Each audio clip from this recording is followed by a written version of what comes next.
March 15th, otherwise known as the Ides of March. To celebrate, I'll be getting stabbed 23 times at the end of this video.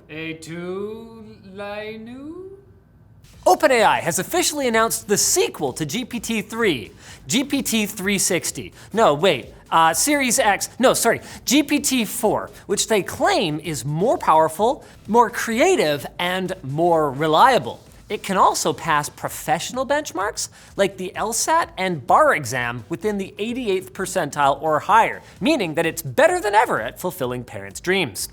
Early experimenters have managed to use GPT-4 to quickly recreate the classic game Pong and to turn a simple sketch on a napkin into a functioning website. I always have trouble with that. The new model is also supposedly less prone to hallucination, which is interesting because shortly after it was unveiled, Microsoft announced that the new Bing has apparently been running on GPT-4 the whole time. Bing, while certainly powerful and creative, is not necessarily what most people would describe as reliable and non-hallucinogenic, but hey, it's from Microsoft, so what do you expect? But this hasn't dampened Microsoft's confidence. They apparently think the model is so good that it won't need humans to help it figure out ethics, because the company eliminated their entire ethics and society team from their Office of Responsible AI, which I assume means that they have solved all the ethical problems related to AI, and it's gonna be smooth sailing from here on out. Nothing could possibly go wrong. We got an AI for that. Ever since Meta's open source GPT-3 level large language model, LLaMA, had its training data leaked last month, developers have been figuring out new and innovative ways to run it on just about everything. First on a Mac, then on Windows, then on a Pixel 6, and even a Raspberry Pi. Just like what you would do with real llamas, right? Giddy up. One of the key strengths of LLaMA is that it was designed to run with a single GPU. And while it may chug like a cement smoothie on something like a Raspberry Pi, it does successfully, well, maybe not run, but walk anyway. Like a llama. Now, to be clear, this is still Meta's IP, and its terms of service do still apply, but sooner rather than later, we're going to see the first hyper-individualized pocket AI, which is great news because I've been looking for a way to make using a graphing calculator far more interesting. Now it can graph poems. Insulting. Back when Windows 11 launched, users rioted when they discovered that the new streamlined taskbar had lost much of the functionality that it enjoyed back with Windows 10. It can't be moved to the top or the side of the screen. Separate iterations of the same program would stack and couldn't be separated, like those Lego bricks that my daughter glued together. This has popularized mods intending to reinstate that functionality. However, early previews into the newest version of Windows 11 seem to indicate that Microsoft will be giving us one of those little orange tools for our yelling. Lego spudgy thing. And we could see a return of the never combine option. Nice. While they're at it, by the way, they might want to fix their VBS settings. There was concern at launch that Windows 11's VBS and HVCI defaults might affect performance, and they do. Benchmarks show that default Windows VBS can actually slow down games as much as 10%, even on top-end graphics cards, thanks to Microsoft's insistence on improving things by making them worse first. Well, what else are you gonna do? Hey, now it's time for Buttquacks, brought to you by Vessi, the footwear company that aims to change the way that you think about rain. I mean, why should a little bit of precipitation ruin your plans? Vessi claims their shoes are 100% waterproof, so throw a pair of them on and keep your day going. Stuck in your head? Go out for a walk? What does that have to do with shoes? Stuck in your feet? Go out for a walk and your feet will be nice and dry and warm. Okay. Or on a hot day, they'll be cool. Why worry about the weather? Vessi's got you covered. All that's good. Dymatex technology keeps your feet dry. Save 15% on your next purchase with offer code TechLinked. TechLinked, Vessi.com/TechLinked.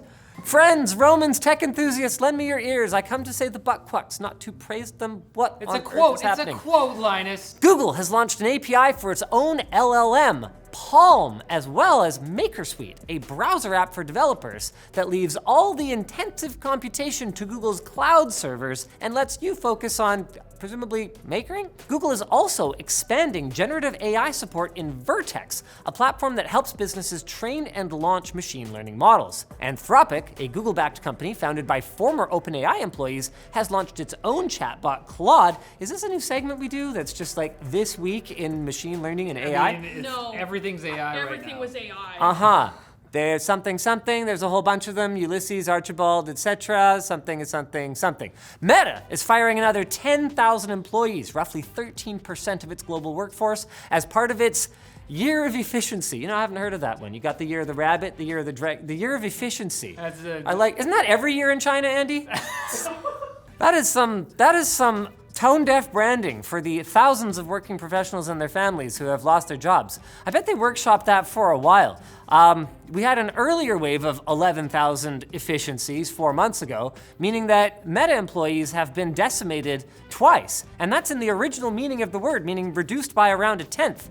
Yeah, I actually had to look that up because I didn't realize that you would decimate your own army, not the opponent. It was like a punishment, presumably for not having sex.